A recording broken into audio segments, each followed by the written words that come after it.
Bonjour, bonjour. Hello, everyone. As many of you know me, my name is Dr. Krista Kostroman. I'm in charge of science and research and clinic here at the DNA Company.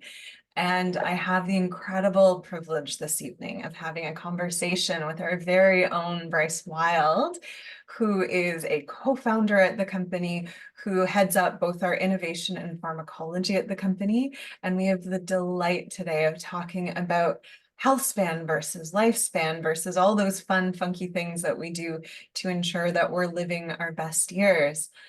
So please, I really encourage you guys to fill out the poll as Bryce and I start this conversation, and then we'll come back to that in a few minutes just to understand who the audience is here today. So, Bryce, Dr. welcome. Kosterman, I'll tell you, it's been Hello. an honor and pleasure to be working side by side with you over the last well over a year now at the DNA company. And, we share a lot in common when it comes to clinical practice and our reverence for genomics, personalized medicine, and as well, of course, the application of functional medicine and functional testing.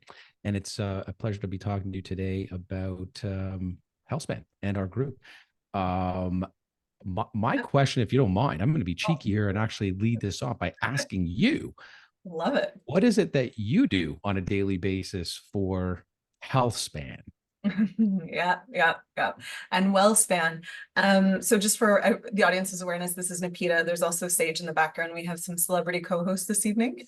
What perfect timing, because actually owning pets, it turns out, has incredible abilities to add years to one's life, healthy years. So maybe that's yours.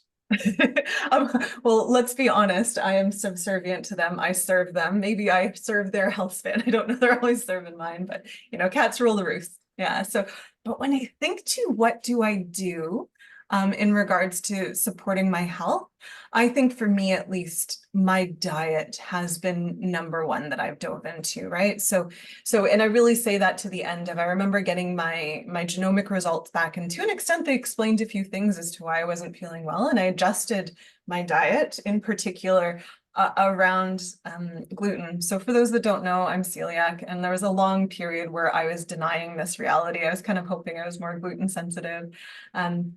So one of my bigger health hacks is just simply being honest with myself in regards to the constraints of my body, and truly eliminating something that isn't good for me, which I know sounds very simple and of the earth, and kind of not this fancy, sexy biohacking stuff that we've all come to love.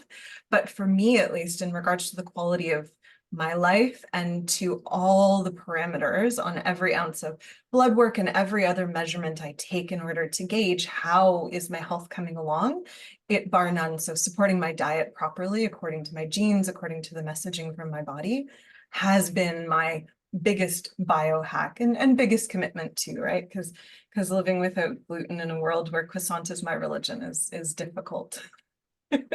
I would say that you're probably adding many years to your life. And that's, of course, why we added the HLA, human leukocyte antibody genes, in concert to our assessment Yeah. within the back end of the 360 test. Very important to understand that, as well as if you are celiac in your case.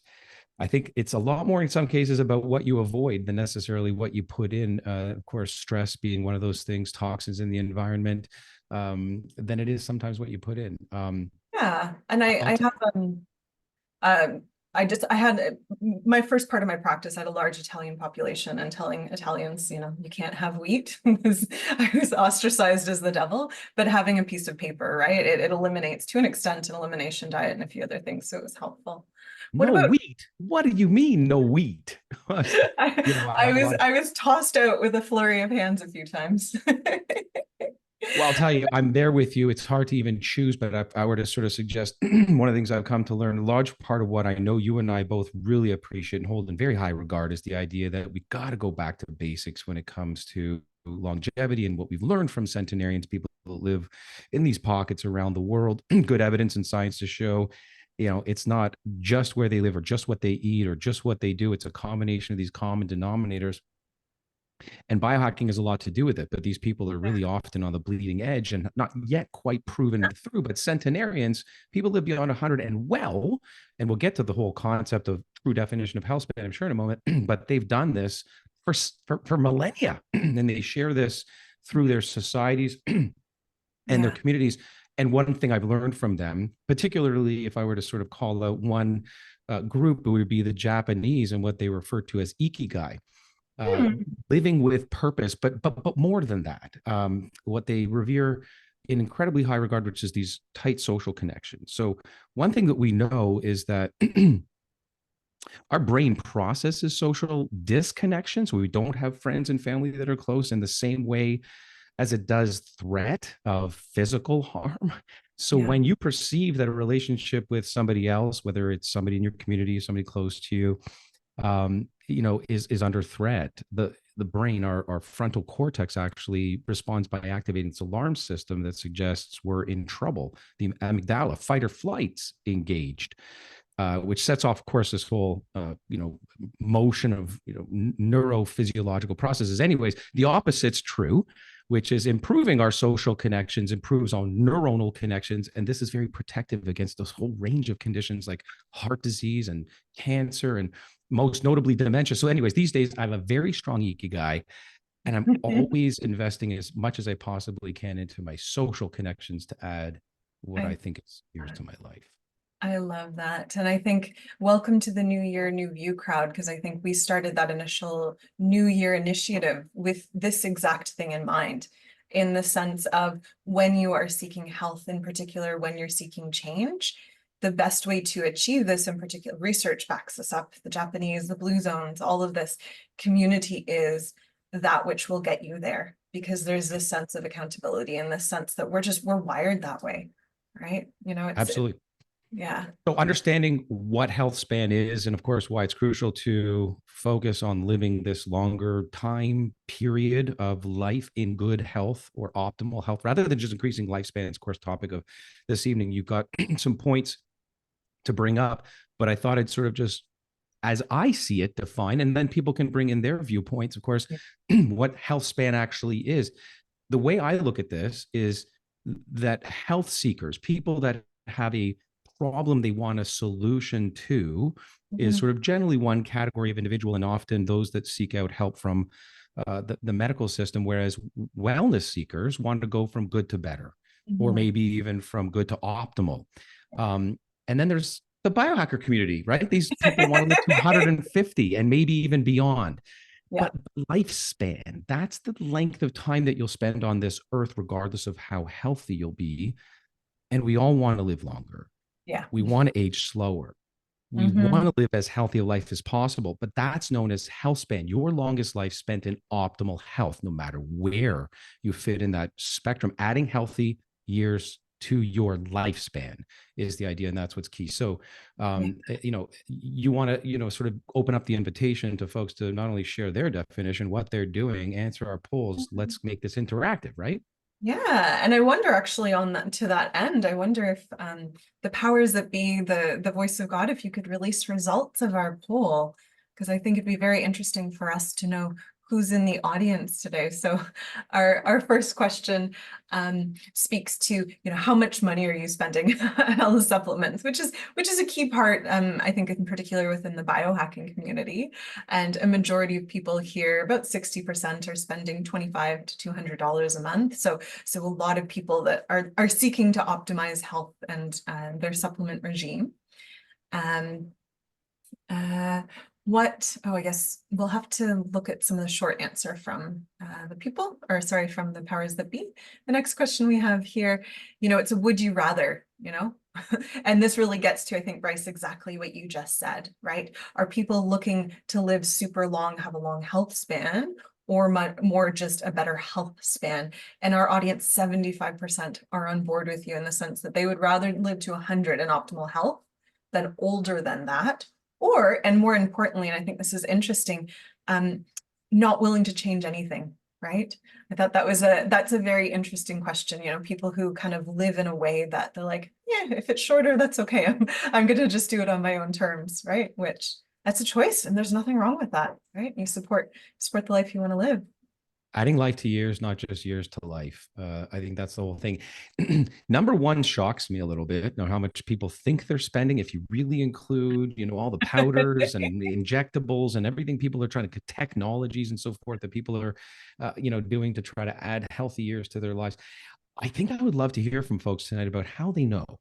How do they know that their investment's actually paying off? That we typically refer to as ROI, right? Mhm. I think it's excellent that most folks are spending into the many hundreds, it seems, if you were to take a general average from 1 to 2. But I would just sort of suggest, as I hope most people would agree, I know you do, your health is an investment, Mhm. never an expense. It is the one thing that is going to pay off more than the most incredible dividends you could ever imagine from a financial path. Because how do you even use that money if you're not living optimally? And then number two, this whole idea around we'll hear from people how they're biohacking. But number three, you know, squaring the curve, right? Not just living, you know, to 150 in slow decline potentially. I don't care what level of biohacking you're engaging with, but living with those optimal years, squaring the curve. Hopefully, you know, at the end of that 100 years of optimal life is sort of just dropping off the planet, you know, in your sleep, you know, and I think that that's the way most of us would want to go out. And that's what we're talking about. How do we achieve that? What's science or evidence based? Some of it,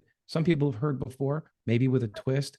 We'll bring up some maybe new and novel things for some folks as well. But of course, want to understand from you folks that are, you know, in with us this evening, share your anecdotes, share your stories. And most notably, again, I'll just challenge you. How do you know? I'm just curious to know, by virtue of what you're doing, how is it that you know it's working? What confidence level do you have? Maybe it's you heard of a, you know, podcast, or you're listening to a clinician who's suggesting that you do these things. How do you know? That's my question. Yeah, no, I love that question too, because I think in particular when you're in the space of prevention, right? So nothing's wrong. You're just trying to get to that from well to better, right? It's really hard to assess and what I'm doing having an impact. How do you go about that in your practice, Bryce? Because I will offer, just spoiler alert to the audience, Bryce is incredibly exacting around this and very intelligent as to, you know, let's try this, but let's confirm it's working. And how do we confirm that, especially for some of the prevention when you're already feeling well, right? Right. Well, you know, you said earlier one of your favorite things to make sure you're doing on the daily is control what's going in. I think Yeah. that's a great place to start. I think, I don't think I know if we were to really pick apart the Centenarian diet, and even if we were to analyze under the microscope, proverbial microscope, what's in these foods, you'd see simple things like they don't eat potatoes, they eat purple potatoes. You know, they don't consume a lot of gluten, but they're not shy to have some carbs. There's not really any sort of, you know, anything that's an excessive rule. There's no, I'm just eating meat all day and every day. Yeah, a comment to that? Well, one thing I would offer though too, I think in particular when those diets are surveyed, there's also a huge element of variety, right? Right. Like I think sometimes people, in particular people who are very regimented and, you know, maybe a busy lifestyle, they tend to eat the exact same things because they know those recipes. But when you look at these diets, to your point, it's the variety. It's not just a yellow potato here and there, it's several colors of potatoes Well, and and you herbs and the spicing. and you stole my thunder, because this is my point. It is one thing we know for sure is that we need to eat a rainbow of fruits and vegetables every single day. It sounds hard, but a serving is a half a cup. And the colors of the rainbow are six, or if you want to get technical, seven: red, orange, yellow, green, blue, purple, and violet. So, I do this. well, those, particularly, by the way, the purple and violet, right? Those are the dark colored blue, Yes. purple stuff that are adding such incredible, the polyphenols and the Mhm. anthocyanins and so forth, the bioflavonoids that are adding this virility and years on our lives, is protecting the oxidative stress that causes the major, you know, conditions, diabetes, heart disease, cancer. But how, when you ask me how I make this sort of simple or applicable in my clinical practice, no one's allowed to get away with not eating a rainbow on a daily basis. And then I have a 3S rule, very simple. You Mhm. incorporate a shake, a salad, and a soup, because back to those, half of a serving, or rather half of a cup being a serving, and you want one for every color of the rainbow for fruits and every color rainbow for vegetables. I promise you, in a salad, be it robust, a shake, and a soup, you're going to achieve that. And then let's get all biohacker for a second, or Yeah. talk about the science. you know, senolytics, that's the new rage. Senescence, how do we actually kill off the near dying cells? We don't want them hanging around. We heard about autophagy and all these kind of cool, unique, interesting things about how the body works and why the 16-8 fasting, intermittent fasting rule might be working and helping for some people. Senolytics can be found in foods that are very important for our overall health, but the foods we're talking about here. So Ficitin, for example, this is a flavonoid found in strawberries and other fruits. This has demonstrated senolytic properties. Many studies showing this improves health span. There's alkaloids in long pepper plants. Hyperlongumine is actually the name of this other senolytic. And this has preclinical studies selectively targeting senescent cells. And then the known one we heard a lot about, and you mentioned it, and thank you, herbs, spices, curcumin, which is found in turmeric, right? The Indian spice, anti-inflammatory, but also senolytic through its efficacy. And the bioavailability can be a challenge, right? That's a problem, which is why sprinkling a lot of turmeric on your food and, all these sort of, you can't eat yourself to therapeutic levels in some instances, which is why sometimes you just have to simply supplement with it, like in our supplement line.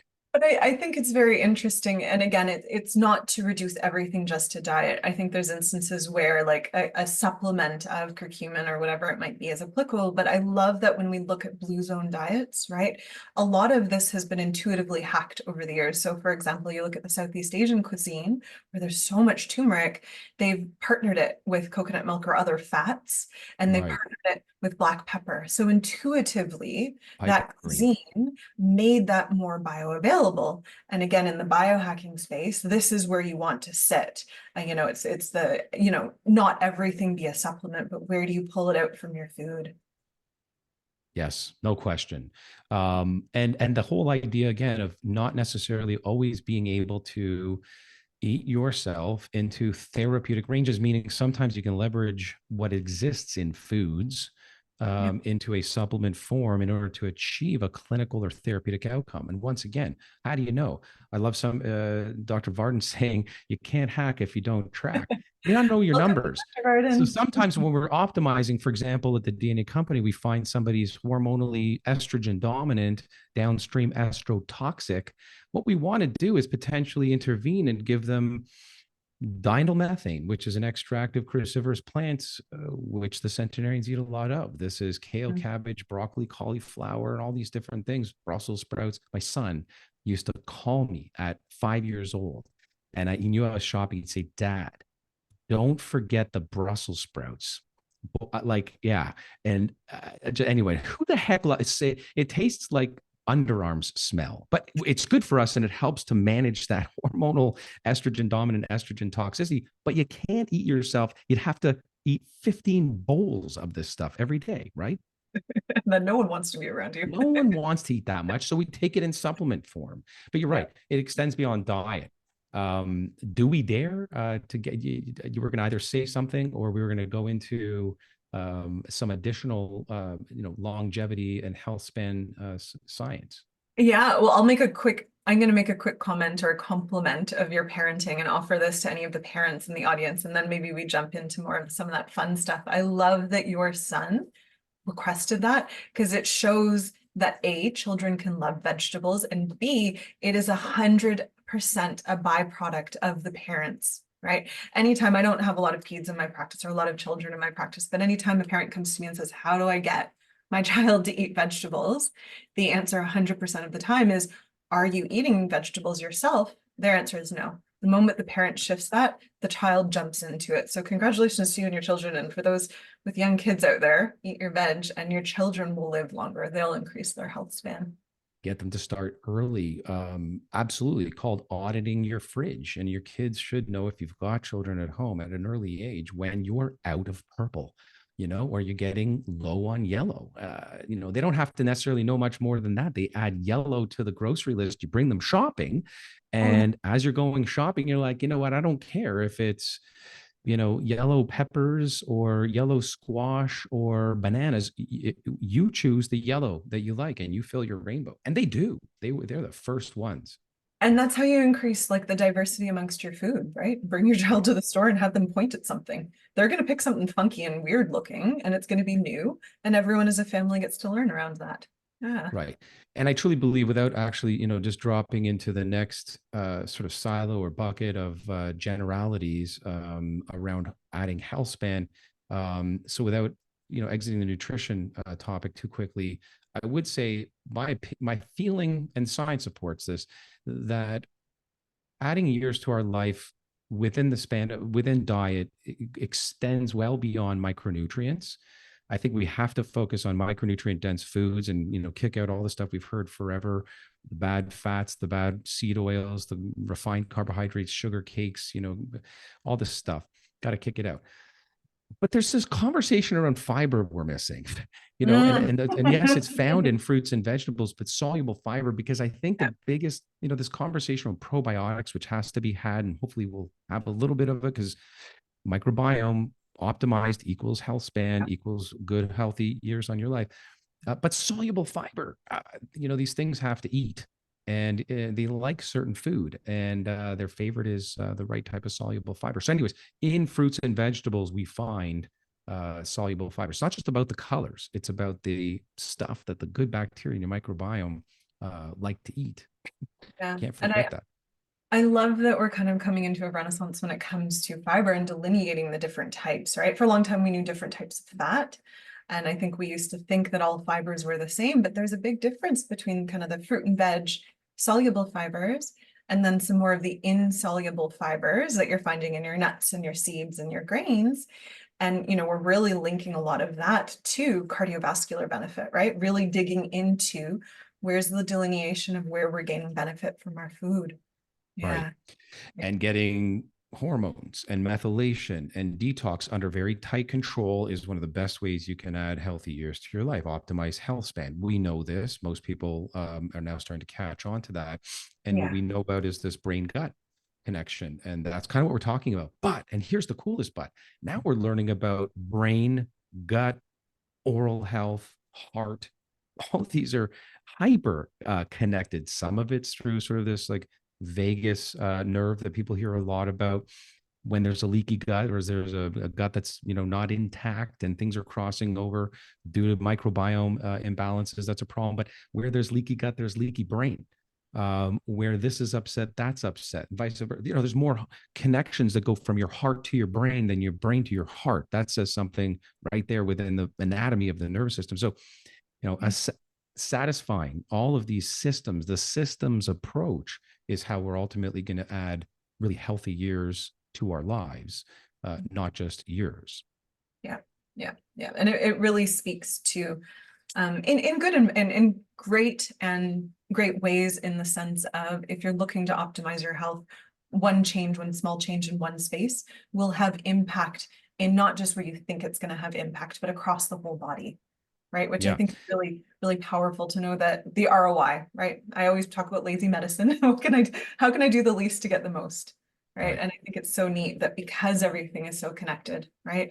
If you choose your biohacking to be really stress reduction, how that's going to help not only your GI, but how you absorb food, how you Right. metabolize that food, how you bring that food in, and then how your brain functions. That just, it's such a delightful thing. Should we bring in some questions? Are we having people ask them themselves, or are we just answering them? Well, I see a few in the chat box, and I will ask the powers that be, does anyone have their hand up right now? We can always jump to, and maybe we open that option to people right now. If you have a question, you want to chat with us live, please toss your little Zoom hand up and we can unmute you. Otherwise, we can also jump into the Q&A box. And, I'm going to go back as we're watching and waiting for those to the, track your numbers, know your numbers, as it pertains to exercise, because so many people talk about, exercise and, some actionable tips around, we know exercise counts. In fact, centenarians by and large have physical enlarged girth of their quadriceps because they live in these sort of, peak and trough areas or high mountainous sort of areas, and their girth of their quadricep muscles have been linked to one of the reasons why they live longer and healthier lives as well. But here's the actionable tip, to really think about optimizing bone mineral density. Mhm. You want to be checking your DEXA, right? You want to be checking your bone mineral score. And when it comes to your lean muscle mass, because what we know about is the larger or the more that you have lean muscle, the less fat tissue by percent in your body. Grip strength counts in this literature as well. The longer you're going to live, bottom line. So whatever you're doing as it pertains to what kind of exercise, we can really look at your genes and get a good idea as to maybe what fits you a little bit better. HIIT versus weight bearing versus a combination of things versus cardio. But at the end of the day, whatever you're doing, know your numbers, get a DEXA score done, get a bioimpedance analysis done, take a peek at your grip strength. All these things are going to help you keep a finger on the proverbial pulse as to where you are at any given time. Yeah. And I'd also really encourage, because I think a lot of people have it in their mind that, oh, I start to do the DEXA, or I start to do these sorts of tests once I'm getting older and once I'm at a point where all this stuff starts to fade. And I'm curious what your thoughts on it, but I would always try to encourage people to do it before that point, because you want a good baseline before, in your mind, you're going to start aging. I don't like this idea that, once you hit 60, everything starts falling apart. I think we're proving that is not true if you take care of yourself. But I really encourage people to do these scans and to kind of get a baseline, in particular while they're feeling good, while they're young, happy, healthy. What do we know about the general pathophysiology of osteoblastic, osteoclastic formation over time? I mean, when you start late into your postmenopausal years doing, hip and lumbar scans, the external shell of your bone is hypermineralized, and the internal, long story short, you're often getting numbers that are skewed that look more osteopenic than they really are. It's a hard one to even identify osteopenia with some of the standardized scans. Osteoporosis, often you're looking at false, positive osteoporosis. So yeah, I'm not a huge fan when you start, as you're putting it sort of scanning too late in the game, having earlier and sort of known trends in your bone Yeah. mineral density is going to set the stage for what's abnormal for you. Yeah. And that's what we're all about: personalized, N of one, individualized interventions, but also studies, right? Yeah. Uh, Yeah. And I really see. encouraging.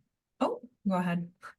Oh, no, sorry. I was Yeah. just going to see, I see now the first question was around vitamin C, Mhm. the vitamin C genes and workarounds if they're suboptimal. I mean, the one that we're really looking at within the what we call solute carrier family, 23, or the SLC23A1. This is the transporter, for vitamin C, primarily responsible for absorption in the intestine. It's not doing a good job. It's one of those kind of this for that. We pride ourselves on pathway genomics, like really understanding a whole cohort of genes, such as with vitamin D. Do you, absorb it properly? Do you carry it through the system properly? Then do you sort of get it into the cells where it needs to be properly? So vitamin C is a little more complicated, but if there are issues around the SLC23A1 gene, you're taking more. You're having more of the citrus fruits and Yeah. vegetables, and you're consuming more of the right kinds of bioavailable vitamin C. It's bottom line. So Bryce, in your opinion, then let's say this anonymous attendee came to you and said, "Of suboptimal presentation, would you counsel it exclusively and say get it through food? Here's high vitamin C output foods," or would you supplement that as well with a supplement of vitamin C? Where's your preference or thought? Yeah, I would definitely suggest supplementation, and I would Mhm. normally bring them to what I would, suggest as bowel tolerance. It's hard to differentiate bowel tolerance when you're talking fruits and vegetables. You're going to want to eat a lot of that. Anyways, we talked about that for health span. At the top here, eat a rainbow of fruits and vegetables every day. Vitamin Z is going to be in there, but not necessarily into the thousands of milligrams, right? The 2, 3, 4 grams that some of these people, in my opinion, require or do well by. Mhm. So that would be bowel tolerance for them, starting with a gram twice a day. Go to the point where you start to see your stool slightly shift a little towards soft, and then maybe kick back a gram. That's typically from what I understand, literature supports as well. My recommendation for individuals who have the SLC23 A1 lesser optimal variant. Yeah. And for those that are interested, I think as well, Dr. Rhonda Patrick did a full podcast episode on different A forms of vitamin C, be it kind of more the water-based or a liposomal, right? As well as different dosing schedules. And she reviews this podcast, I want to acknowledge, is a few years old. I don't know if she's updated it, but she in a very thorough way went through different vitamin C regimes, in particular for different groups of people. So if you're an athlete, here's one way to do it compared to if you're an office warrior like myself, how to do it. So maybe I'll see if we can find that link and toss it in the show notes later on. But there's a wealth of information around vitamin C, but I like that idea of bowel tolerance if you're not looking to do too much fancy footwork that commits to like 500 milligrams 6 times a day. Right. Yeah. And it's quite easy to do. And it's quite benign. I mean, if you get a little bit of loose stool, no harm done, no foul play. How about sleep? How many hours are you getting a night? My goal is 8. And I think on average, I usually get there. I find as I get older, sleep becomes more and more precious to me, both in the sense of I'm more sensitive to, if I'm not getting sleep, the impact on my cognitive function.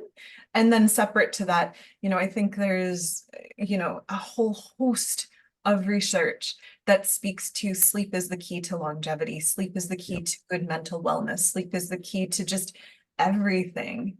And I wonder, Bryce, I'm curious where your sleep hours sit, because you always have the energy to go and you're always very mentally exacting and refined. How is your sleep? How do you go about it? So look, here's what I've learned again out of the Centenarian data and talking to some of the experts in the industry, that you really want to try to net out. It's not about the hours that you clock on the pillow. It's about the quality and depth of sleep and the architecture. Of course, we're all different chronotypes, but the architecture of sleep and achieving, of course, that stage 3 and stage 4 as long and optimally as you possibly can, using simple, gadgets like the Apple Watch or the Oura Ring, or the Fitbits and all these different things that sort of track these. But that's how I would know whether I achieved what I looked out to. But here's the deal: if I have an incredibly intense workout, and what I would say by that is, I've run a hard 10K and done some weight bearing activity, or equally as important, been incredibly engaged, like a very busy clinical day, I'm going to always tack on the desire for an optimized stage 3 and 4, 10 more minutes for every hour that I've had under duress or stress. That's what this. So if I've had a lackadaisical day, I'm like very happy with 6 hours sleep. Probably don't need more than that at all. People talk about the magical 8 number. You know what this is? Architecture, for optimal sleep. It takes the average person about 90 minutes to go from step 1, 2, 3, 4, bounce up into REM. Most people get this wrong. That's the lightest phase of sleep when you're dreaming. That's not recuperative. You need it. But anyways, that architecture is 90 minutes long for the average person in sleep studies. When we're talking about 8 hours, we're talking about the necessity for the average individual to actually get through 5 of those. So you do the back of the napkin cowboy math, that's 8 hours, right? So not everyone takes 90 minutes to get through all of those 5 stages. Some people actually are 60 minutes. Some people are, not many, but half an hour to 45 minutes. So anyways, really what is that it's sleep hygiene. Healthspan, leveraging sleep is all about hygiene. So just to remind folks, what does that even mean? That is a cool, and that's key, come back to that, cool, dark room that's very comfortable. People forget about that as well. And really nothing that's going to wake you up, from, acute noises. So some kind of maybe, if you live in a noisy part of your city or something, keeping a white noise or something in the background. But why cool is important for health span is because glymphatics, the idea that the brain doesn't have lymphatic tissue, it works with glial cells that sweep up the mess from a very active day. And it needs more time to do that, by the way, only work well in a cool environment. Under about 68 degrees is when your brain temperature engages, starts shut. engages the lymphatics, the glial cells, which are non-thinking cells, to sweep up, detoxify. And by the way, this is done much more difficultly. It's much more difficult for the systems to work in general, we know, if you have poor glutathione S-transferase family of detoxification genes. And so you'd want to be optimizing on those as well. Yeah. Yeah, no, I love the individualization that you're bringing into this, because I think, just like once upon a time we said 8 glasses of water a day, we know there's variability there, person to person. And I love that you're referencing, different elements that can lend to how much sleep a person will need, right? So, those who are a little bit more lackluster in their GST genes need more time, especially when that cooler environment. And, for sleep onset, even that coolness as the room comes down, that degree drop will also help support your body in the idea of, oh, it's time to go to sleep. It will help us dive in a little bit deeper to that idea of sleep. Yeah, for sure.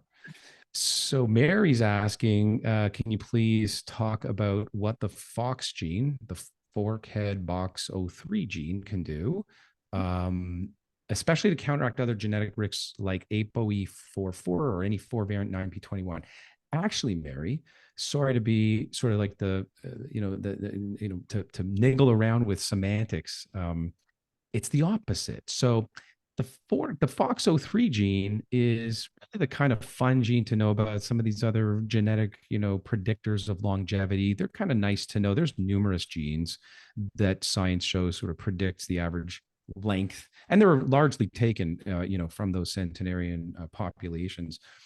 But it's the variations like what you find in a 4 or a 3-4 or 4-4 in ApoE, or the 9p21, which is the endothelial, predisposition to endothelial inflammation in the cardiovascular system.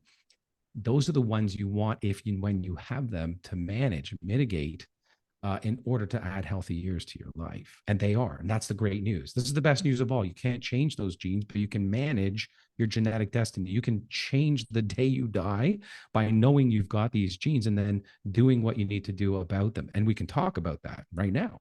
What do you do for optimizing, preventing, plaques and inflammation in the brain? How do you lower inflammation in the cardiovascular system? But I also just want to remind folks, please let us know how I mean, we all know that you, by and large, have, thankfully bought into the concept of test your DNA to inform what you need to do. But how do you know whether or not you're actually being successful to literally change the day you die or put healthy years on your life? We want to understand that, because we have some solutions, but then we want to measure and track. We want to know your numbers. You want to know your numbers to know that by virtue of what you're doing, you're actually seeing a difference. And I'm just going to drop the bomb right now, and we'll reiterate it again and again. We have an extension of our testing that we've spent a long time deciding, sort of what are the best in class technologies to leverage here. And we are now testing longevity. It's called DNA aging. We're looking at how long, calendar years versus your biological age can you expect to live. So the difference is here, by virtue of what you're doing to manage these genes, you can take your DNA aging test, do what you're going to do about your ApoE 4, 4, 9p21, Mary, and then 3, maybe 6 months later, repeat your DNA aging test and actually know that this is working for you. So we'll come back to that. But Dr. Kostroman, what are the typical things that you recommend when you consult somebody with this unfortunate duality of, lesser optimal variations in these genes? Yeah. Well, I think first and foremost, I do really a diet and environment study, because I think if you're not appreciating kind of the stressors in your environment, as well as what is going into your body, you're kind of not starting off in the right space.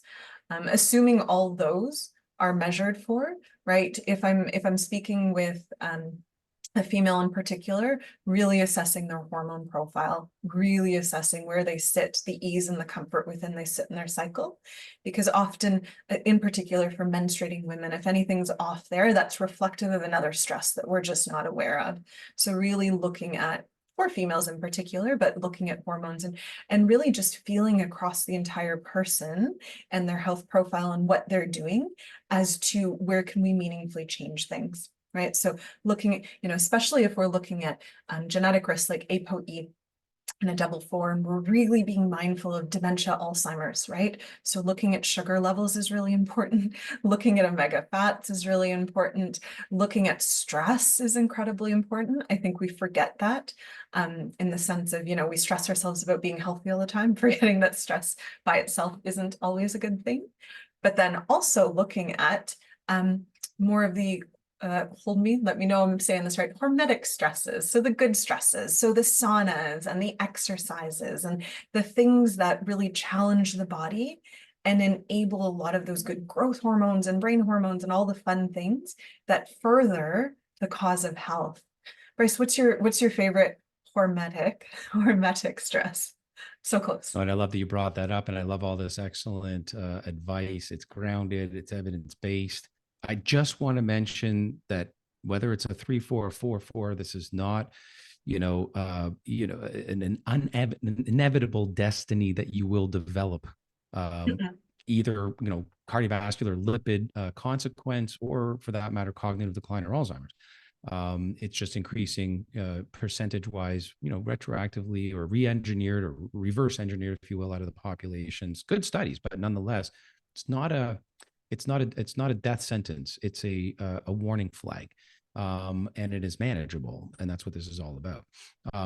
So hormetics. I love the classics. I still do cold dunking, cold water immersion, very hot sauna. I think that if I were to sort of tack in on this note, the importance of understanding one particular gene within the context here, be BDNF, brain-derived neurotrophic factor, anything you can do, and that's what really hormetic stresses activate, is upregulation of this amazing gene that's responsible for neuroplasticity and neurogenesis, new nerve formation and reformation, and I think that exercise is right up there. I think that as intense as you can bring it for a certain amount of time, 15, 20 minutes a day, is hormetic, but it'll boost BDNF, and so does cold and hot. But also just wanted to throw out there, curcumin, we mentioned it earlier. Curcumin is something we recommend and prescribe to individuals with these presentations genetically, along with the 4 isomers of tocotrienols that are really well studied. This is the evidence put forward by Dr. Chandan Sennett of Ohio State University, and that's when you have the 9p21 4 to 6G variant to reduce endothelial lining inflammation is well studied. In fact, to the point where they were reversing in a lot of this literature white matter lesions in post-stroke victims. So really important. But then you brought up stress, right? And I think hormetic stress is excellent.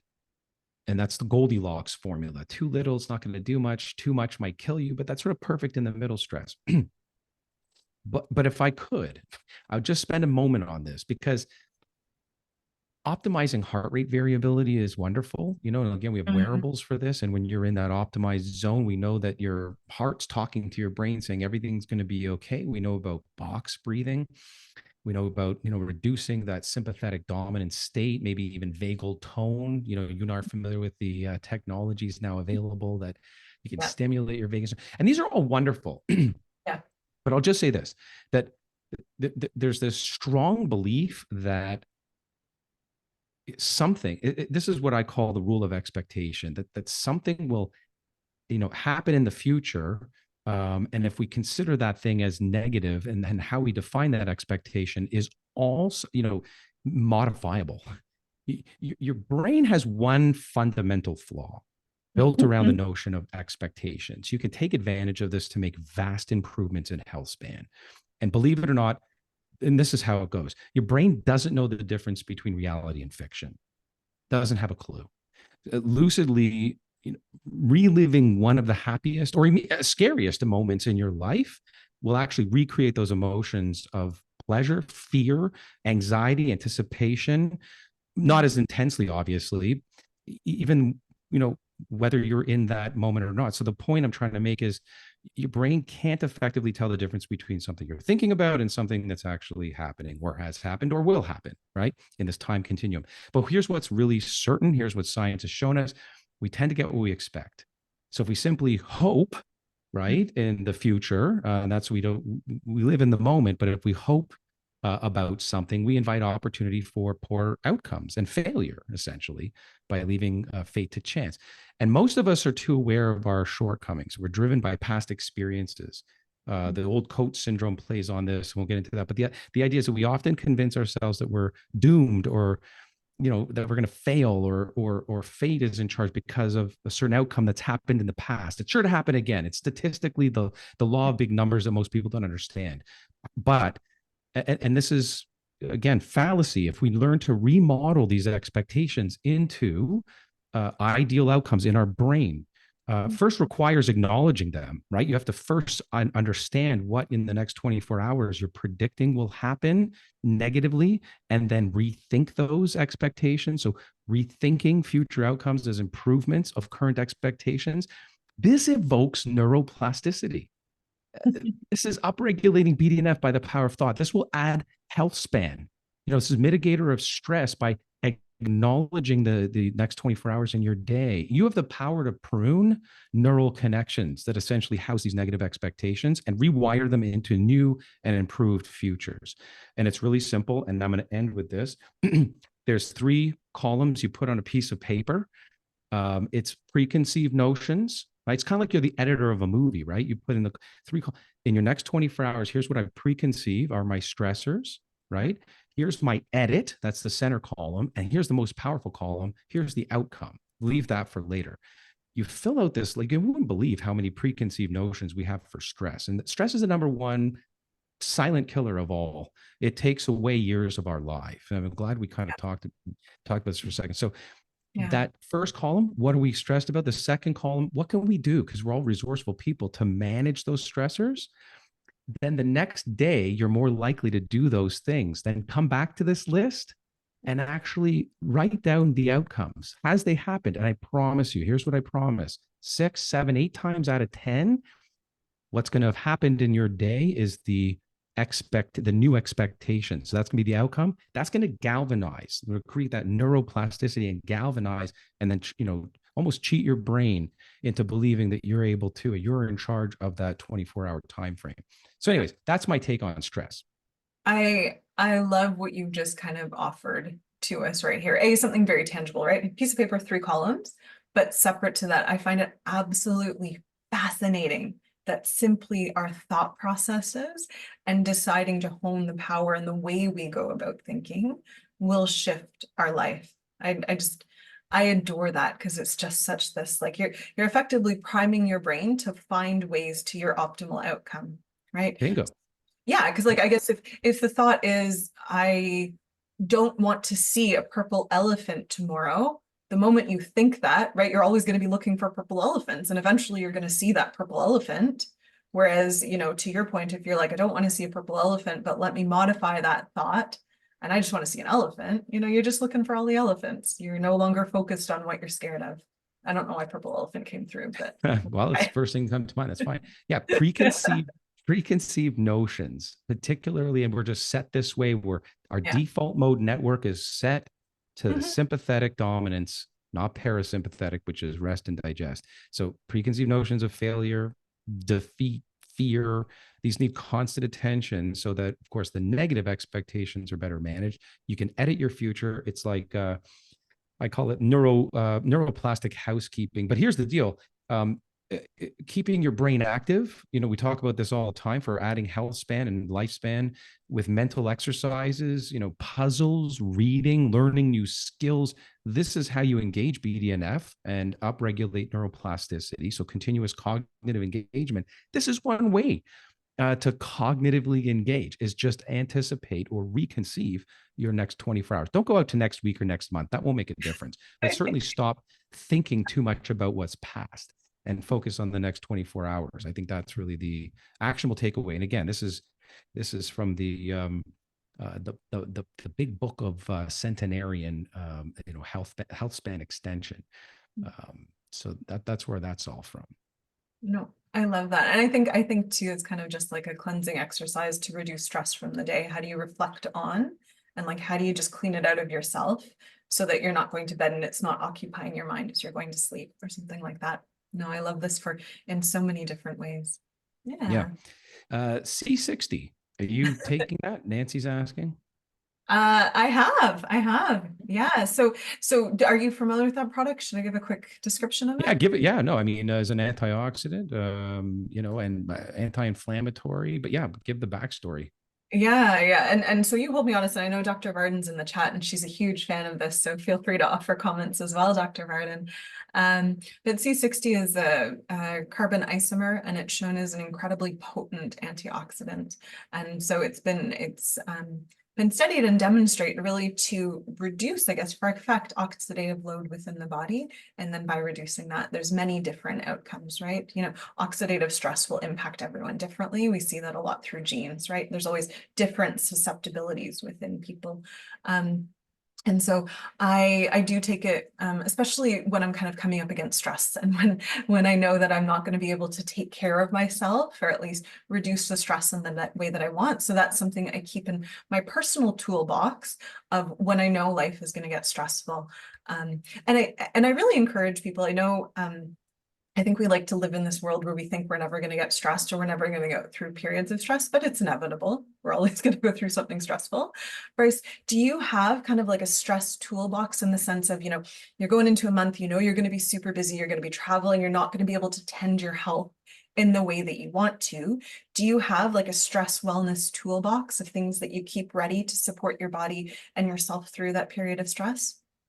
Right. So besides the fact that I remind myself of the basics that we've covered, so enhance and optimize my diet, sleep, hygiene. I don't know about you. I can't even have a good day, let alone a really successful or intense day, unless I've exercised. It's like I'm not physically mush, mentally mush. I need it, and that's actually a comment on some of the gene profile I personally carry. But I'm a huge believer in the realm and field of botanical adaptogens, especially those that are Mm. best suited. I happen to be an SS, 5-HTTL-PR, and low TPH2, the tryptophan hydroxylase. So serotonin is the name of the game for me. Okay. And not only do I like to sort of feed those pathways and know when I'm not, as it pertains to stress, because I'm Mm. kind of that proverbial deer in headlights when stress hits me. If I don't, anticipate it and or do the things I need to do to thwart when I get that exposure. I love adaptogens that help to not only upregulate serotonin, but also have downregulation of cortisol and noradrenaline, and help me to shift from sympathetic to parasympathetic. So one of my favorites is rhodiola, and this Canadian is favorite. I love it. quite a commonly known one. Rhodiola rosea. This is an herb that both upregulates serotonin and helps manage stress. I also like ashwagandha. So yeah, I think I fall back pretty heavily on my bag-o tricks of the Mhm. ingredients, the ingredient world, in order to down, or offset that level of stress. And again, if I'm away or stress is highest on the road, which it often is for me, I don't Mhm. have access to my typical hormetins like my, sauna or my cold dunk, or, and sleep is harder to get optimized Yeah. for sleep hygiene. So you kind of go a little bit more toward, or at least I do, some of the help we get from Mother Nature in concentrated supplement form. I do want to highlight one thing that you said. I think that's really interesting. And I'll kind of tie it back to a meditation adage, right? There's a lot of times that people are like, oh yeah, I meditate when I have the time. And there's this adage that has been trickled down through many different meditation lineages of, the moment you think you do not have enough time to meditate, you should probably be meditating double the time. And this isn't to say everyone should be doubling their meditation time while stressed. I'm pulling this back to something you very specifically said. For you, you know your body, you know your DNA, and exercise for you and your body in a day-to-day wellness way is non-negotiable. It makes you feel better. So when you go into those stressful times, you already know something that you're going to prioritize over maybe other things within your diet and lifestyle, because for you, it's something that will get you through that. I love that you know yourself well enough that you know you have certain non-negotiables independent of how stressful things might be, that then get coupled with our our plant friends. So adaptogens, for everyone who's aware, it's a group of plants that help us kind of manage our stress. They attenuate the stress response. So instead of having it jump all the way up here, it'll kind of help it have it jump just a little bit lower, so it's not as impactful in the body. But I really, really, really love, Bryce, that you're kind of, there's this marrying of here's a pill that I can take to support my body, but also here's the non-negotiable my body needs in order to get through that period, right? For some people it's sleep, for some people it's, everyone's going to have a different non-negotiable, but I love that you know yours. Yeah. Well, listen, I appreciate that feedback. And I would also say that in my clinical practice, when my patients understand and know theirs, and then we implement bookended testing, because again, stress is the number one North American wide silent killer, contributing to much of what ails us. Of course, there's other things, but it's the number one silent contributor to diabetes and heart disease and cancers and all these different things. When you bookend somebody with our DNA aging test, which is essentially a combination of a methyl clock and there's telomere length and all the latest technology in them, and you bookend them and you have that calendar versus biological age, if all they do is manage stress well, and I don't even mean optimally, just as well as they know to, and call the stress factor non-negotiable as you're describing, after 3 months, they've added not a year, not 2 years, multiple years to their life. This is what I'm talking about. And this was the question I was begging in the beginning. How do you know that what you're doing is working? So all I'm suggesting at this juncture is, I know I've been in clinical practice almost 25 years, that as soon as this technology came out and I started doing these bookended tests, stress management and mitigation, whether you're meditating or employing the hormetins, or you're taking adaptogens, or you've just forecasted your day ahead and managed it better on a 24-hour basis, you are putting years on your life. Richard asks, if we're talking health span, what are the differences in recommended habits that you'd recommend for men versus women? I think it's a legitimate question. I talked about at the top, social connections. First of all, women have bigger brains, and in those brains, they have more of a social center that needs fulfillment. And I'm just talking fact, to correct me if you've seen different literature, that it's even more important for women to solidify, galvanize, and associate daily with their social connections. When they don't have them, depression ensues a lot faster than for men. So that would be my one comment for Richard. What are your thoughts? I think one thing I do talk with women a lot in particular is, being aware of and reverent of their menstrual cycle. So if we're assuming a 28-day cycle, the first 2 weeks approximately are going to be very much marked with estrogen. There's going to be an increased amount of energy, an increased amount of joie de vivre and engagement in the world, right? You're going to feel energized. That second half, by and large, is marked by progesterone. There's a little bit more of this rest and this need to an extent, you're going to be a little bit more hungry, right? There's this building phase. And so one of my bigger pieces of advice, in particular for women, for females, is really honoring that, in the sense of, you can't always plan your day, but a lot of our work world is kind of built more around the male consistency of hormones, right? That you guys are all the same all the time. And so for females in particular, I kind of make comment of, be mindful of that. If you're in that second half, it doesn't mean you can't do anything, but offer your body that extra time for rest, because that's what it's naturally inclined to, and that's what it's asking for, right? Just like in that first half, there's a lot more energy and effort. You don't necessarily need as much sleep. You don't need as much all of the things that you might in the second half. So growing awareness around how your cycle has you feeling about life and what supports you need through those, right? I find very, very impactful for women, because sometimes they're set up for success, right? We think of stress. Stress is a killer. If they're in that second half and they're expecting the same energy and productivity output that they're able to offer in the first half of their cycle. You're setting yourself up a little bit for failure and fearing, that stress of just, that I expected this much from my day. We talk about reviewing the day and expectations. I expected this much from my day and I didn't get it. So I think being mindful of it, you're not a slave to it, but something mindful so that there's good expectations set, right? Oh, well said. And, and Side's asking about preventing toxic pesticides, herbicides, glyphosate, paraquat entering the body. Should we focus on organic, non-GMO produce, fruits and vegetables? I would suggest that, this actually plays into the previous question.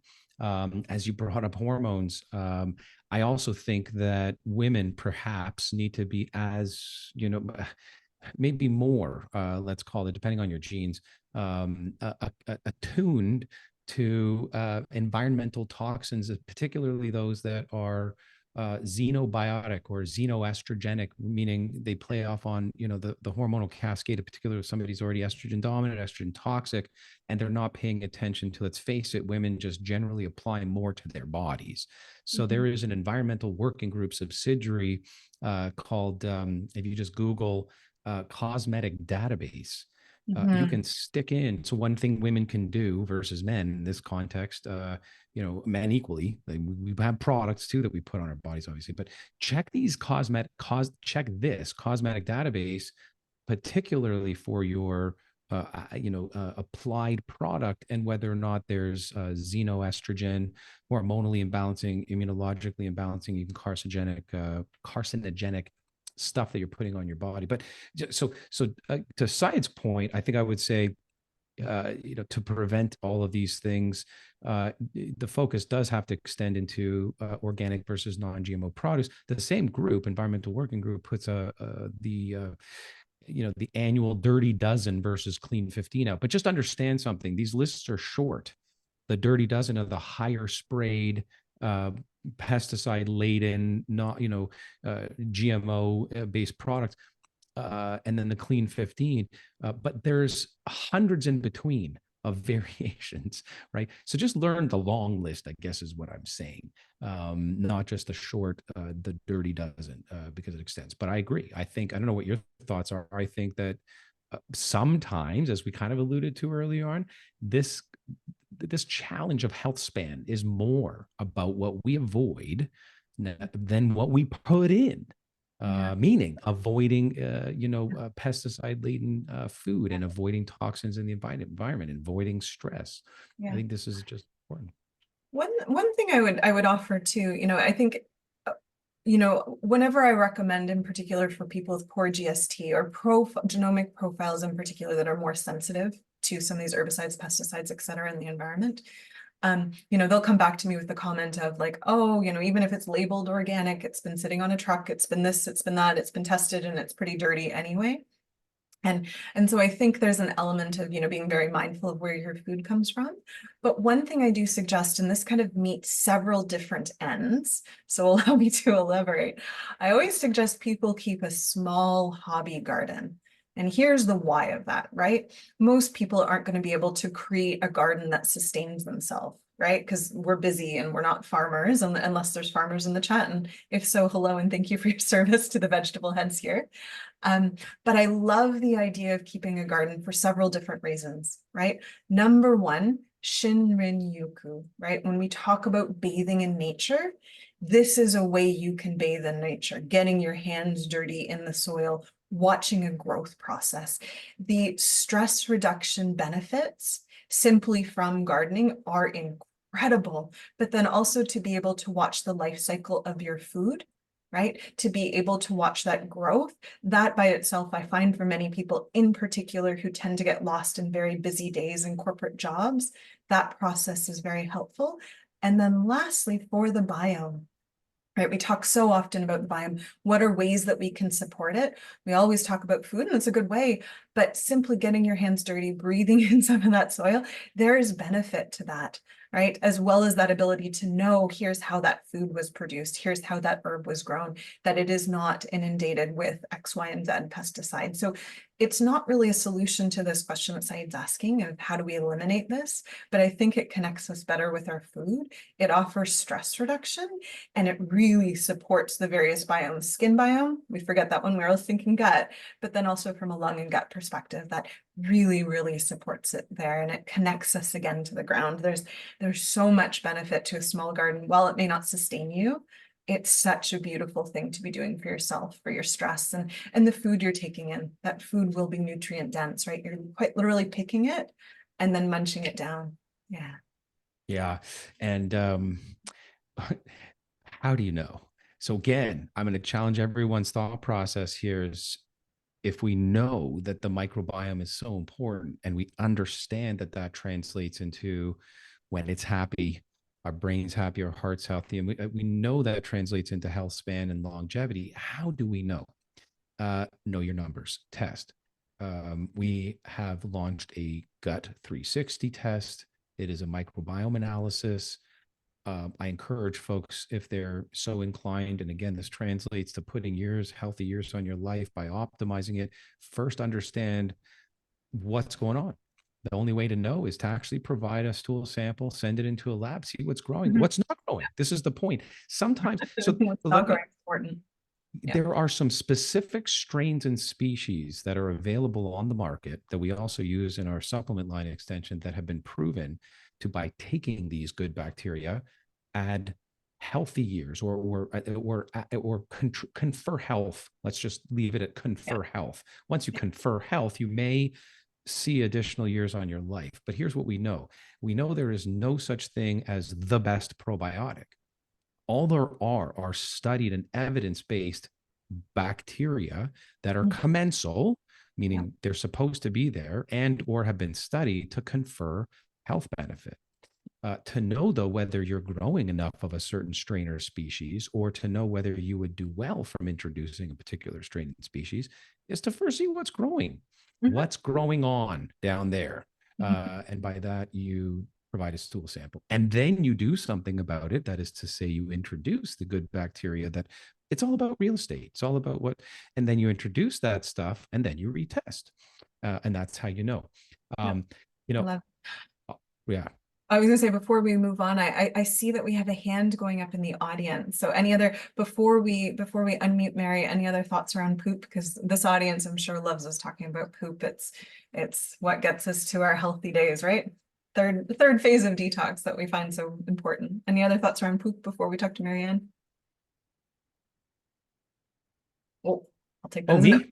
Yeah, you. Oh, geez. Oh, man, I have so much poop to talk about. Sorry. No, I thought, sorry. I would just, I would suggest that, as much as we're only as healthy as our brains are, and this brain gut connection, this two-way highway that we've acknowledged, this is a second brain, and that we're now extending this to the heart and to the oral cavity. And you already mentioned sort of the skin biome, this hyperconnectivity of these multiple pathways. Your poop, the quality of your poop, believe it or not, plays a direct correlation, very strong one, to your heart, to your brain, to your skin, to your immune system. It's called GALT, or gut-associated lymphoid tissue. So to basically everything. This is the whole thing. So your poop, and not just what's growing on down there, but also the quality and the transit time. So many different things play a role. So yeah, get that straight. That's my additional 2 cents. Yeah, no, love it, and I love the guidance of getting that tested so you have a little bit more data to guide how you support it. All right, Mary Ann, I think we're going to unmute you, and then you can offer us your question. Mary Ann's agreeing in regards to the poop as well.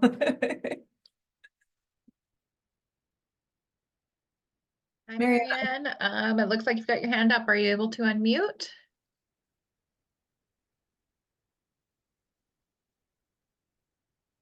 Just let us know when Mary Ann is live with us. In the meantime, Richard's asking a lot of questions, but it's almost summarized in his last one. And I love this. I can't ignore this any longer. He's asking for someone's feeling stuck and doesn't have a huge amount of available resources, what would be the 3 best habits to begin to start improving health span? So let me come back to something I said earlier. Richard and everyone else listening, your health is an investment, not an expense. I'm not asking anyone to spend any amount of money that they don't have or expense resources they don't have. However, I will say, especially if you haven't done our 360, it is your roadmap, it is your game plan, it is your informatics, it is your instruction manual. Give it any cutesy name you want, but it is going to answer the question, what do you focus your time and energy and resources on? So that little bit of an investment into, now what do I really do to satisfy my genetic aptitude? If you don't have that and you don't even have the resources for that, I would just sort of go back to regular physical activity. Just how to start is walking and weight bearing exercises. And if you don't have weights, you against gravity, my friend, we're meant to push, pull, jump, squat, lift, walk, and sometimes run. You got to go back to eat a rainbow, balanced whole food diet, and consistent sleep routine. And if you can throw in there 5 minutes of stress management before sleep, so get that sleep optimization through sleep hygiene optimization, my friend, right there, you are adding multiple years to your life. It's just staying to it and dedicating to it. Like Dr. Kostroman said earlier on, committing and have non-negotiables a part of that routine. Do we have Mary yet with us?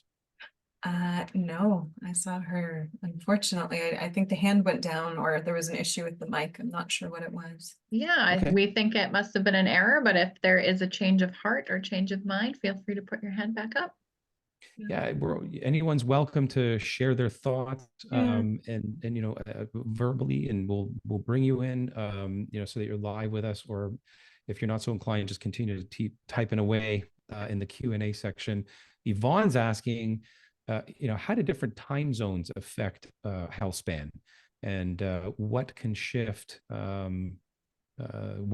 shift workers do? Yeah, so that's a big one. So we are all chronologically, genetically predisposed to I don't know about you. Have you been in the airport, Dr. Kosterman, and overheard anyone talking about at your gate melatonin? I'm going to down some melatonin to get on this plane and avoid jet lag. Doesn't work like that. I've gone up to people and I've literally said, please don't. Yeah, Let's no, have this discussion. my background's computer science, so a large portion of my friends are engineers or computer science, which makes them consultants. So they're globetrot hoppers, and almost 100% of them will drink melatonin as if it's the cure to exactly everything that's happening. Okay, so here it is. All right, if you're going to do melatonin and it seems right for you, but it's a hormone, and I think you should test before you address in that case and have some, guidance around dosing. On average, it's about 1 milligram for every 50 pounds of body weight. Just throw that out there on average, but really this requires some individualization. Okay, here it is. Melatonin's meant to be taken, if indicated, 1 hour before intended sleep time in that new time zone. Okay, for 2 to 3 days in a row while you reset your clock. Then you do it when you come back. It is not a jet lag cure or meant to be taken the moment you get on a plane. Makes absolutely zero sense.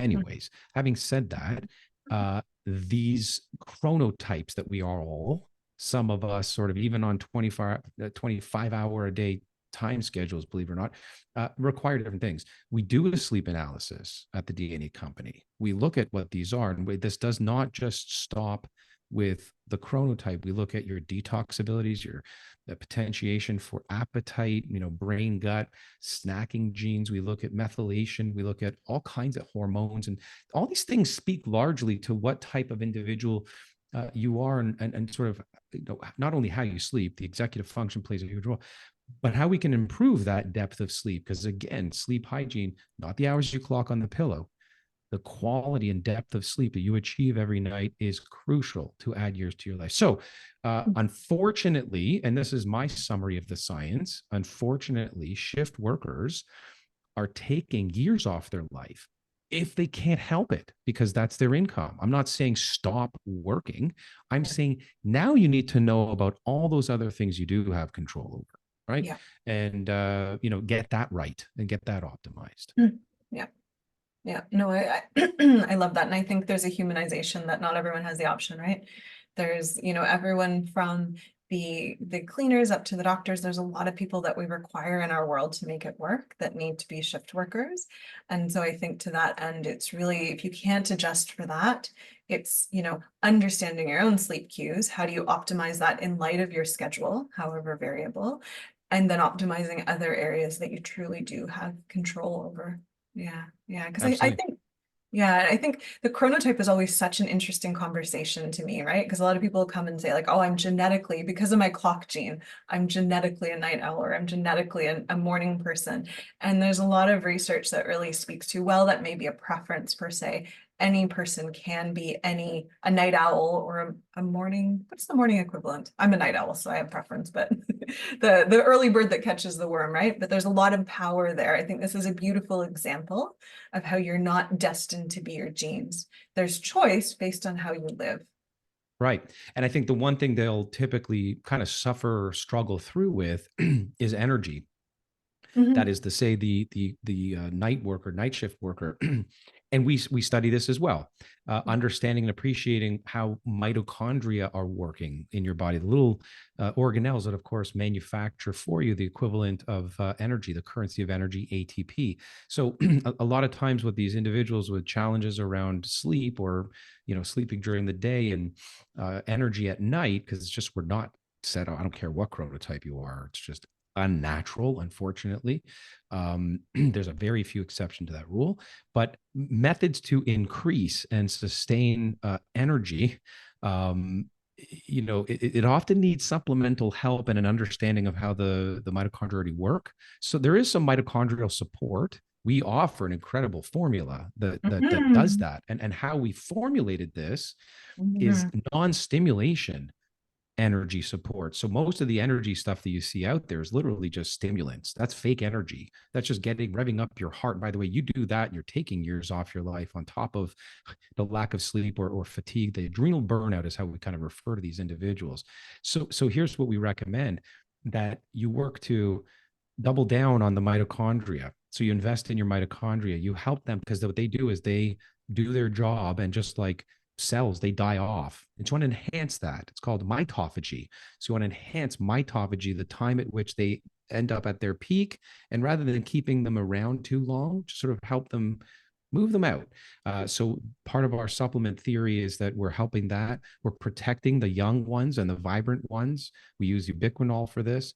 PQQ, pyrroloquinol quinine. This is something that helps to divide them. And then, if you talk to David Sinclair, which is all about the longevity tip, he's going to tell you about nicotinamide mononucleotide. You talk to, other experts, they'll tell you about nicotinamide riboside, D-ribose. These are all things that enhance NAD, or nicotinamide adenine dinucleotide, which downstream basically makes more ATP for you. These are things that, we know about and that we use to give you good, clean, real energy and mitochondrial support, especially should you need it, like a night shift worker. And by the way, cool studies around an ingredient called disodium ATP. The jury's still out. It's not 100% in scientifically, but the use of, that's why we don't yet use it in our formulas, by the way. I'm just throwing this out there. Disodium ATP, never before has it been, biohackers are into this now, taking ATP and it actually surviving the digestive system, getting through into your blood and into your cells, never before. But this disodium ATP, it's on the market, called Peak ATP. That's the brand, that's the ingredient that's being sold. So many different products out there. Peak ATP actually upregulates ATP in some studies. Anyways, interesting.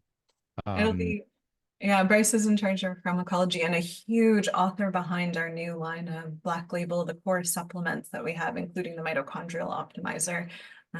So we thank you, Bryce, for especially your wisdom and knowledge and keeping pace with the ever-growing supplement industry, because keeping abreast of all the new fun gadgets on the scene is quite the thing to endeavor to do. So thank you for that. We appreciate it. It's been a work of love, and again, working beside you to accomplish it. Couldn't have done it. We couldn't have done it without the team. It's an incredible team, behind the scenes team at the DNA company. So most of the kudos really actually goes out to them. Angela is asking about, to repeat the cardiovascular genes. In fact, we didn't even talk about all of them. So there's No. the 9p21, which is the endothelial lining. There's this NOS genes, the nitric oxide, and that's sort of how well you do with malleability. But a lot of these other genes that, are part of the systems, whether it's hormones or methylation is hugely involved in cardiovascular health, detoxification, hormones. There's almost no genes that we look at that don't somehow correlate back to cardiovascular health, because this is the underpinning. This muscle never stops. So, we really have to appreciate what is and the periphery does. And if I were to make a recommendation of a technology that I think supports the cardiovascular system and adds years to one's life, I would encourage people to consider and look into PEMF.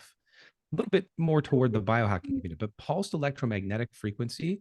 The reason I bring this up, centenarians, by and large, when we study their circulatory system, have very elastic, malleable microcirculation.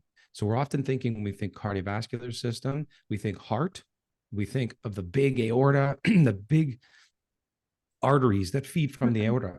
So that's true. That's important. And we don't want them plaqued, and we don't want them hardening and calcified. And that's obviously largely what contributes to heart disease and myocardial infarction and death. But there's this whole 50% of the other side of the picture, the microvasculature we never think about, that actually a red blood cell has to travel down to, and at the end of it, pop out, do what it needs to do to exchange gases, nutrients, and then take carbon dioxide and feed that back up. Yeah. PEMF has been shown to actually enhance the peripheral microcirculation. I think when you do that, you might actually be adding healthspan. Yeah. Any technologies you swear by, Dr. Kostroman? Anything that you have seen in the literature that might, be adding? And this is a medical class 2 device, by the way, so it's been well vetted and a lot of good, sort of science behind it. But anything you've got your eyes on? Yeah, I think I've been looking a lot of late into more vagal stimulation devices, right? In particular, so Bryce has already mentioned kind of the vagus nerve as being this kind of back and forth between our stressed nervous system and more of our restful nervous system. And I think for some people in particular, especially in very stressed spaces and not really aware of how do I start about pulling down my nervous system. It's a little device. You kind of stick it on your nerve, or your nerve, your vagus nerve, right on your throat. Yes, and cats too. And it will, it's, depending on the device, there's different devices, and this has been studied extensively amongst usually military populations, because that's where a lot of funding for kind of this stress relief will come from, but studied to really meaningfully help shift that picture, bring down stress, and of consequence, generate better health outcomes, not per se because this electrical pulse is doing it, but because once you shift the body into more of a restful state, it is enabled to repair, right? Remember that when you are in a stressed state, which sometimes is very important, but when you're in that stress space, your body is shifting all its energy and effort to how do I prevent attack, right? As opposed to the more restful space where it's shifting its energy towards repairing, right? That's why sleep is important. That's why your HRV, or kind of the heart rate variability, is important. All of those ultimately are signals towards less stress. And so various vagal stimulation devices have kind of been my tech rabbit hole of late. Yeah. So I've been using the one that we explored, and I agree with you wholeheartedly. Evidence-based, also a class 2 medical device that we learned about at the A4M, the American Academy for Anti-Aging Medicine. Yeah. The last one. True Vega. We don't have any direct affiliation with them, but like them and seeing their science, TRUVAGA, TrueVega.com. Been using it. It's a really interesting feeling, and you can kind of develop some very temporary Bell's palsy when you do it, recover, but good evidence around. Sign of it working. Yeah. Yeah, exactly. Yeah. And we want to get through these before tying up. Anne's asking 2 questions we can answer. Well, maybe we don't have time to answer to the depth that we'd like to, but around the ACE gene. ACE, of course, stands for the angiotensin converting enzyme. We look at the ACE2. A very specific RS or RSID, and how they might affect long haulers, particularly leveraging. She's asking whether there's any leveraging with the ACE receptor malfunctions now due to COVID. So the gene that we look at in particular is actually trying to identify, the RAS system, and whether or not there's any any insights into whether or not in the long term, it's known as the salt sensitive gene. First of all, some people are more salt sensitive to others to develop sort of dysregulated water volumetrics in the blood system, so therefore contributing potentially to salt sensitivity and increased blood pressure. But this is more sort of blood pressure elevation over time. We know that contributes to hypertension. Of course, stresses the heart and ends up shaving some months and maybe years off your life. And we address this by improving that RAAS system, antioxidants, volumetrics, maybe salt decrease in your diet, et cetera. But it's not directly, the one we look at is not directly affiliated with what we're thinking about as it impedes the ACE receptor from the COVID infection, true, or potentially even the vaccine. So I'm not sure we even really want to go down that rabbit hole right now. Do we even have the time? But they're not directly related. Do you have any opinion on or feedback on that question? Well, I think I have a lot of experience kind of in the long haul side of things, I have not kept myself up to speed on literature that's specific to ACE. So I don't have an intelligent comment there in particular, because we haven't explored that within our panel. Here's what we know, and here's what's very public now. We know that people that, ultimately had COVID and potentially even had COVID naturally, and then, in short proximity prior to or after, had the vaccine, may be more predisposed to long hauler issues. And here's the bottom line. And so that's all public. And they're admitting it. The big vax companies are admitting there's quite a lot of long haulers and potential, side effects from this. Regardless, we can help you.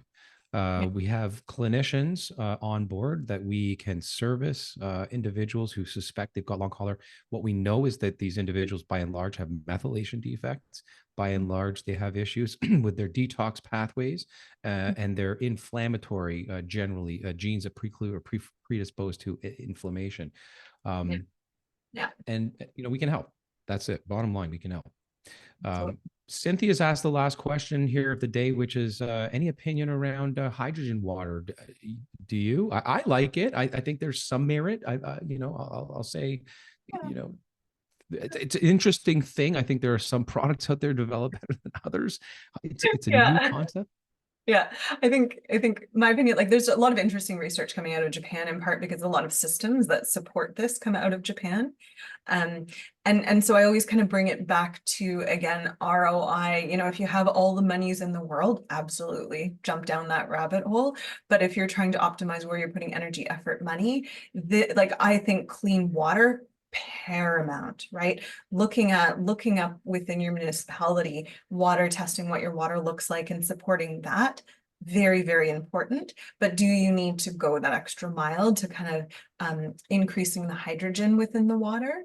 I'm not as convinced. I'm open to being convinced, but I think because there is interesting research out of Japan, but it isn't necessarily my go-to. I think more towards clean water.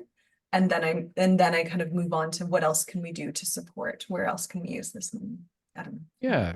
Antioxidant properties, but there are better things you can do. Improved energy levels, but probably more important things you can do. Enhanced athletic performance, maybe neuroprotective effects, perhaps, but some promising studies on the benefits, and probably more important things to focus on. Oxidative stress and inflammation. Again, I think you can mitigate that more powerfully with other things. So, but seems to be potentially, what skeptics are saying is that, it's intriguing, but the evidence is not quite there yet with hydrogen water. This is a very biohacker sort of area. And that's what I was going to say. I was going to lend, this really lends to, that group of people who so beautifully science experiment on themselves. And so I'd really encourage, if you're someone who's invested in a system or invested in more hydrogen water, selecting certain biomarkers and engaging with us, and like looking at that bookend testing. If I've done this for several months, have I seen a shift in any of my parameters or in parameters I was hoping to see, right? Because I think Right. at this point in time, it would be wrong of us to say it doesn't work. I think there's an honest answer of there's some interesting research, but not enough for us to say absolutely. Right. Right. Proponents of it think the benefits, whether they're not fully proven, that there's a safe and potentially beneficial addition. So why not if it's safe? So I agree with you. I think there has to be the biohacking community to sort of advent these very early adopter concepts. And I'm the first to admit that I'm very intrigued with that. And I often engage in that that community myself personally. So what we agree on is the fact that longevity is important. It's intriguing. We want to add years to our life, but more importantly is we want to add life to our years. And I think the survey substantiates that most people tonight, if not all, agree with that, that health span is the name of the game. And how do you know? And this is sort of where I'll come full circle. How you know is you understand your genetic code and you know where you have to focus your attention and financial resources, because what we do know is your health is an investment. It's never an expense. So you start there, you get your playbook, you have direction. For that matter, if you're a biohacker, you know what biohacking you really want to focus on. Second to that, once you do those things, you want to have a start point. You want to have a baseline. You want to know, here's what my DNA aging says, my methylation, my clock, not the same thing as DNA methylation, okay? Your pace, what your chronological versus biological age is saying. Maybe you're interested in telomeres as well. You bookend, you start there, you intervene 3-6 months, and you retake this DNA aging test. Now you're very confident that what you're doing is actually putting years on your life. That's how I'll leave it for this evening. Do you have any final thoughts, Dr. Kostroman? No, I love that. I would offer, and I think you know this a bit better. We do have a deal for everyone who's joined our webinar, and we're dropping it in the last minute, but it capitalizes on some of your work. So I would love if you want to share that with everyone. Oh yeah, no. So I believe I'll take it one next step further. We talked about health span, obviously healthy years to your life. I took it one step further in brain spanners. And the subtitle, what have you done for your brain today? Where I took the angle, if all you focused on was your brain, everything else follows. I've got a long list here of incredible contributors, the back half of the book with Dr. Mehmet Oz, Dr. Andrew Wylde, Dr. Bill Sears, Dr. Bredesen, talking about the ApoE4, this guy's going to win a Nobel Prize on his work, The End of Alzheimer's. But the list is long. And we are going to give away a free ebook to anybody that remind me here, purchases. So if you use code HealthSpan50 at checkout on any of our DNA 360 DNA aging, DNA Gut 360, or the non-reimbursable version of our PGX test, you'll get $50 off. And then, like Bryce was saying, you'll get a complimentary digital copy of Brain Spanners.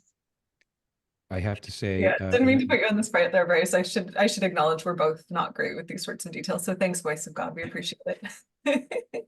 I have to say, one of my favorite interviews, and I should have said him first in this compilation, was our very own Dr. Mansour Muhammad, who helped us with the genes. Everyone's got a cartoon caricature. I love that. That's and he talks throughout this entire book. We talk about genomics, obviously, and the interplay between genes and adding brain span. So my point is, it's not just health span, it's that health span with optimal cognitive function. That's what this book is all about. So hopefully you get to take advantage of this deal. Yeah. No, I love that. I think it's great. And I think on that note, we will bid our audience adieu. We are so very grateful that you're sharing your time, your thoughts, your energies with us. In particular, tonight's crowd has been so interactive. So thank you for your questions. Thank you for being engaged with your health.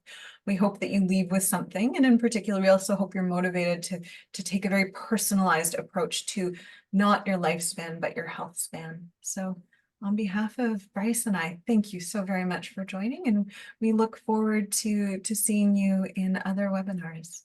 Thank you, everyone. Thanks, everyone. Have a great night.